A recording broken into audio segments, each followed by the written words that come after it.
Hi there.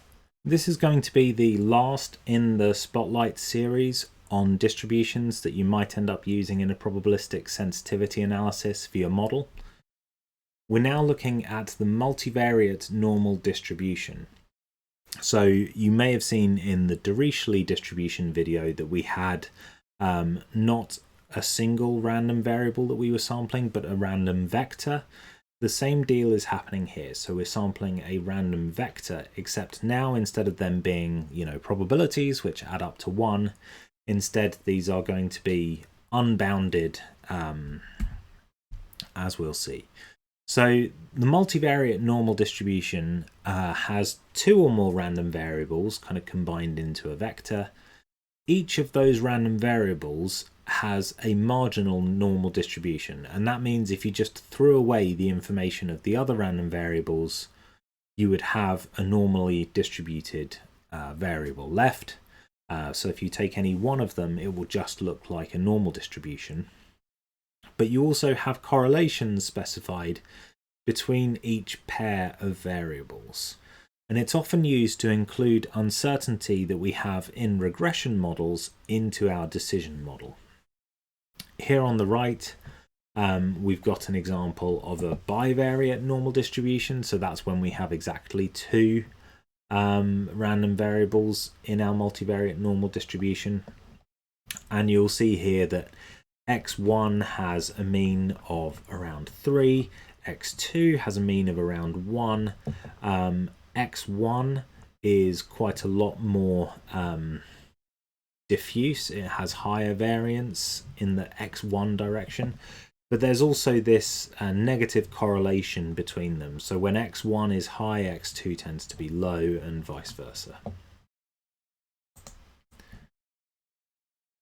So we would use this sort of notation that x is multivariate normal with a mean vector mu that has length n and a variance-covariance matrix sigma, which is n by n.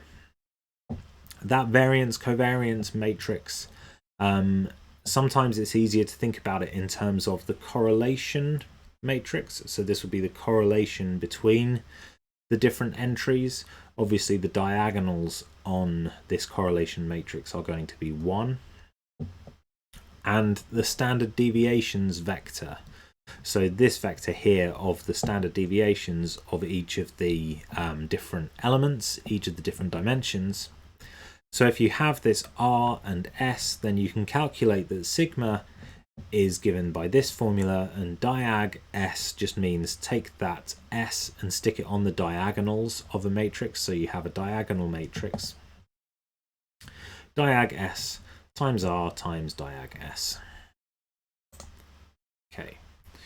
Now R is clever and it can sample directly using the covariance matrix. XL is not quite so clever and we need to do a bit more work. And the Cholesky decomposition is something that we're going to use to help us. Now, the Cholesky decomposition of the matrix sigma finds the matrix L or the matrix U such that this formula is satisfied. Now, they're called L and U because L is a lower triangular matrix, so it's all zeros above the diagonal. And U is an upper triangular matrix, so it's all zeros below the diagonal. L is just equal to U transpose, so whichever we get provided with, we can find the other. And why is this useful?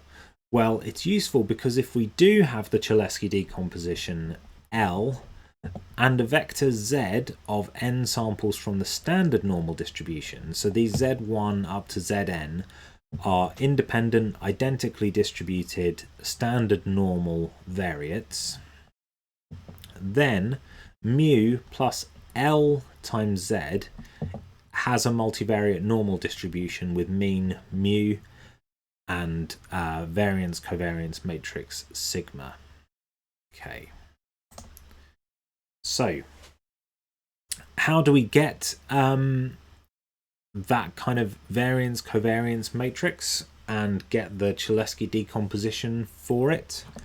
Here in R, you can see that I'm doing a parametric survival regression on some data that comes loaded with R in the survival package. And I'm saying in this case it's an accelerated failure time Weibull model, and I have one predictor, which is this ECOG value. And once I've done this, I can say give me the variance-covariance matrix, and this first column and first row relate to the intercept of the regression. The second column, second row, relate to this one predictor, so the coefficient for that. And then the third one is actually the shape of the Weibull distribution, but it's on a log scale. So this is a variance-covariance matrix. If we want to get out the lower triangular Cholesky decomposition, we have to use the Chol function, CHOL. R by default gives you the upper triangular Cholesky decomposition, so you just have to take the transpose of that to get the lower. So you'll see here, this is now our lower triangular Cholesky decomposition. And if you're interested, if you just call that fit object, you can see that these were the actual values that were fitted. So this is the variance-covariance of these things that have been estimated. So in Excel, we're going to take that Cholesky decomposition and put it in as an array or a matrix, so spread over multiple rows and columns. And then we've got some intermediate calculations. So the first one is going to be a column vector, which is random standard normal variates. Nice and easy. You can just say norm.s.inv and then provide it with a random number between 0 and 1. And then we want to calculate the matrix product of this and this. And so we've done that here using a Control-Shift-Enter formula or an array formula. And so just to remind you, if you've forgotten, you don't type each one of these individually. You select the whole thing and then you just type in here equals mmult and then the two things you want to multiply. And instead of hitting enter, you do Control-Shift-Enter or Command-Shift-Enter. And then that will fill the whole array up here. Okay, and then our probabilistic value is just given by mu plus this thing that we calculated over here. Okay. In R, it's a little bit more simple.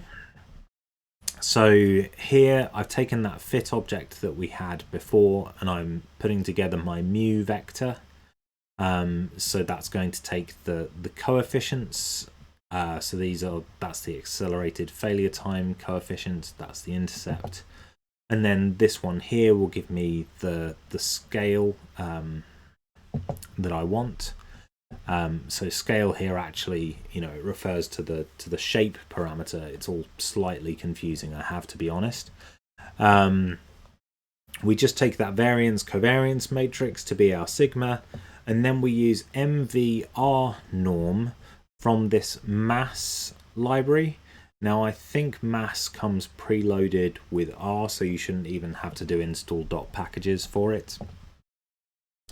And you supply it with your mu vector and your sigma matrix, and you say how many you want. And then just with the Dirichlet distribution, R is going to give you one row for each of the random samples, and each row will have the 3 columns because you gave it a length 3 vector and a 3×3 variance-covariance matrix.